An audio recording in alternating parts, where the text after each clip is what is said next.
لا إله إلا الله لا إله إلا الله لا إله نحمده ونصلي على رسوله الكريم اما بعد فاعوذ بالله من الشيطان الرجيم بسم الله الرحمن الرحيم كذبت عاد المرسلين اذ قال لهم اخوهم هود الا تتقون انی لکم رسول امین صدق اللہ العظیم۔ سورۃ الشعراء کی آیت نمبر 123، 124 اور 125 آپ حضرات کے سامنے تلاوت کی ہیں۔ آیات کریمہ کا ترجمہ یہ ہے، اللہ رب العالمین ارشاد فرما رہے ہیں کہ قوم عاد نے پیغمبروں کو جھٹلایا۔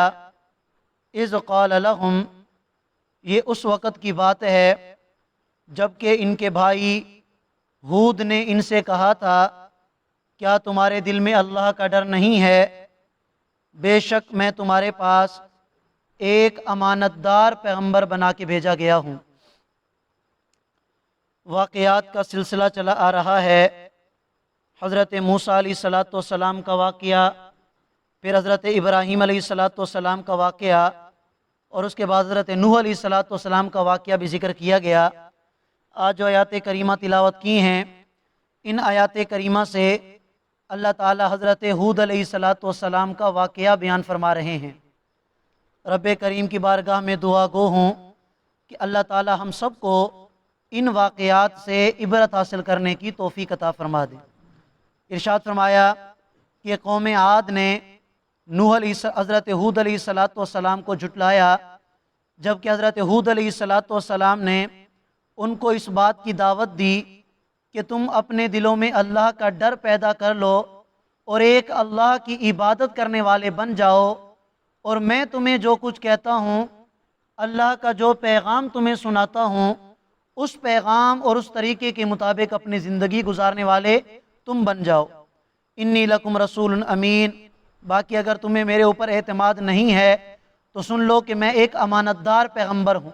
مجھے اللہ کی طرف سے جو کہا جاتا ہے میں بھی یہی نہیں اسی طرح تم تک پہنچاتا ہوں۔ اگر ان باتوں پر عمل کر کے زندگی گزارو گے تو دنیا آخرت میں کامیابی ہے۔ فاتقوا اللہ وأطیعون، فرمایا کہ تم اللہ سے ڈرو اور میری اطاعت کرو۔ وما اسألکم علیہ من اجر، اور میں اس دعوت پر تم سے کسی اجر کا مطالبہ نہیں کرتا۔ ان اجریہ الا علی رب العالمین، میرا اجر کس کے پاس ہے؟ رب العالمین کے پاس ہے۔ مجھے اس دعوت پر، اس محنت پر جو کچھ عطا کرے گا میرا رب عطا کرے گا۔ اگر مجھے لالچ ہے تو صرف اس بات کی کہ تم سارے سیدھے راستے پر چلنے والے بن جاؤ اور اپنے آپ کو جہنم کے عذاب سے بچا کر ہمیشہ کے لیے جنت میں جانے والے بن جاؤ۔ اور آگے ارشاد فرمایا، اتبنون بکل ریع آیہ تعبثون، کہ کیا تم لوگ ہر اونچی جگہ میں عمارت تعمیر کر کے فضول کام کرتے ہو؟ تتخذون مصانع، اور بڑی بہترین تم نے عمارتیں بنا کے چھوڑ دیں ایسے، لعلکم تخلدون، جیسا کہ تم نے دنیا میں ہمیشہ رہنا ہے۔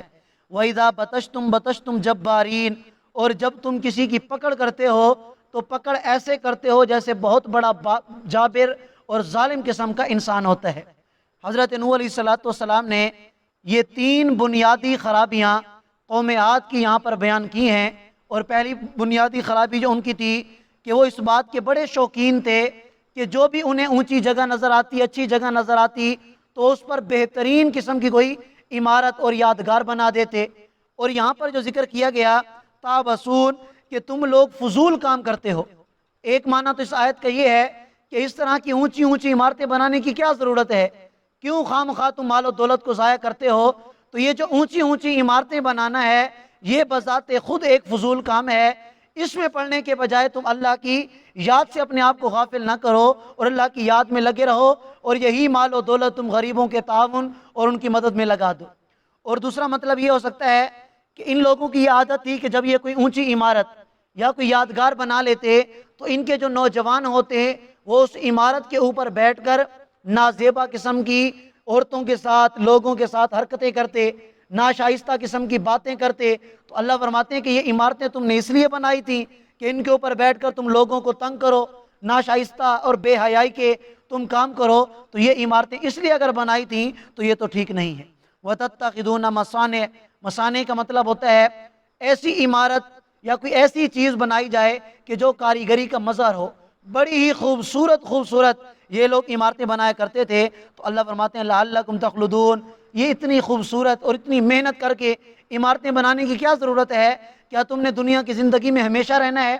اب ایک طرف تو تمہاری یہ حالت ہے، مال و دولت تمہارے پاس زیادہ، نام و نمود شہرت بھی تمہارے پاس زیادہ ہے، وَإِذَا بَطَشْتُمْ بَطَشْتُمْ جَبَّارِينَ، لیکن جب کسی غریب سے کوئی غلطی ہو جاتی ہے تو تم اسے ایسی سزا دیتے ہو جیسے کوئی بڑا کوئی جابر اور ظالم قسم کا انسان ہوتا ہے، اور اس بیچارے کی تم پکڑ اتنی سخت کرتے ہو۔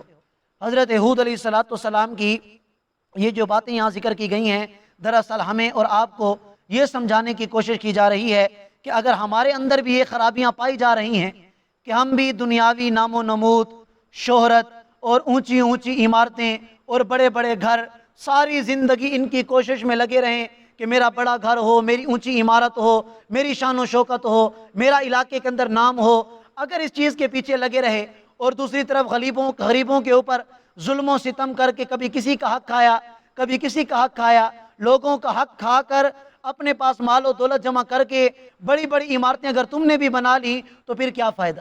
جیسے اللہ تعالیٰ نے ان کو ترغیب دی کہ یہ کوئی اچھا کام نہیں ہے، اس کے بجائے تم اللہ کی یاد سے اپنے آپ کو غافل نہ کرو، اللہ کی عبادت سے اپنے آپ کو غافل نہ کرو۔ ہاں اگر اللہ تعالیٰ نے تمہیں مال و دولت اپنی طرف سے عطا کر رکھا ہے تو اس میں کوئی حرج کی بات نہیں کہ تم اچھا گھر بھی بنا سکتے ہو، اچھا کھانا پینا بھی کر سکتے ہو، اچھا لباس بھی پہن سکتے ہو، لیکن غریبوں پر ظلم و ستم کر کے اور ان کا مال کھا کے، حق کھا کے اس طرح کا کام کرنا یہ درست بات نہیں ہے۔ فَاتَّقُوا اللَّهَ وَأَطِيعُونِ، حضرت ہود علیہ السلام نے فرمایا اللہ سے ڈرو اور میری اطاعت کرو، اور فرمایا وَاتَّقُوا الَّذِي، اس ذات سے ڈرو امدکم بما تعملون، کہ جس نے تمہیں قوت عطا کی ان چیزوں کے ذریعے جن کو تم جانتے ہو۔ یہ مال و دولت کس نے عطا کیا؟ اللہ نے عطا کیا۔ یہ شان و شوکت کس نے عطا کی؟ اللہ نے عطا کیا۔ عیش و آرام کس نے عطا کیا؟ اللہ نے عطا کیا۔ اب جب اللہ نے عطا کیا، اللہ کے بندوں پر ظلم کیا جائے، اللہ کے بندوں کو تنگ کیا جائے تو یہ معاذ اللہ زیادتی ہوگی۔ فرمایا کہ جس نے تمہیں قوت عطا کی اس کا شکر ادا کرو، اس کا اپنے دل میں ڈر پیدا کرو۔ امدکم بانعام و بنین، اس نے تمہیں قوت کیسے عطا کی؟ انعام مویشیوں کے ذریعے، و بنین اولاد کے ذریعے، و جنات باغات کے ذریعے، و عیون چشموں کے ذریعے۔ انی اخاف علیکم عذاب یوم عظیم، اے میری قوم مجھے تمہارے بارے میں یہ ڈر ہے کہ کل کو قیامت کے دن اللہ تعالیٰ تمہیں عذاب میں مبتلا نہ کر دیں۔ قالو، اس پر قوم والے کہنے لگے سواء علینا، ہمارے لیے برابر ہے، اب آستہ ام لم تکن من الواعظین، تو ہمیں نصیحت کر یا نہ کر ہم تیری بات ماننے والے نہیں ہیں۔ ان ھذا الا خلق الاولین، اور یہ باتیں وہی باتیں ہیں کہ جو پچھلے لوگوں کی عادت رہی ہے۔ پچھلے لوگ جتنے بھی انبیاء پیچھے گزر چکے ہیں وہ بھی اس طرح کے دعوے کیا کرتے تھے کہ دنیا کچھ نہیں ہے، آخرت والی زندگی ہمیشہ والی زندگی ہے۔ تو جیسے وہ لوگ گزر گئے باتیں کرتے کرتے، انہوں نے ان کی نہیں مانی تو ہم بھی تیری بات ماننے والے نہیں ہیں۔ اور یہ بھی کہہ دیا وما نحن بمعذبین، ہمیں کوئی عذاب آنے والا نہیں ہے، ہم کسی عذاب کا نشانہ بننے والے نہیں ہیں۔ فکذبوہ، اللہ فرماتے ہیں چنانچہ ہود کی قوم نے حضرت ہود علیہ السلام کو جھٹلایا، فاہلکناہم، تو ہم نے انہیں دنیا میں بھی ہلاک کیا اور آخرت والی ہمیشہ والی زندگی میں بھی عذاب میں رکھیں گے۔ ان فی ذلک لآیہ، اے ایمان والو تمہارے لیے اس پورے واقعے میں عبرت کا سامان ہے۔ وما کان اکثرهم مؤمنین، لیکن اس کے باوجود اکثر لوگ ایمان نہیں لاتے۔ وان ربک لہو العزیز الرحیم، اور بے شک میرا پیغمبر آپ کا رب کامل اقتدار والا اور بڑا ہی مہربان ہے۔ اللہ ہم سب کو سمجھنے اور عمل کرنے کی توفیق عطا فرمائے۔ جزاکم اللہ۔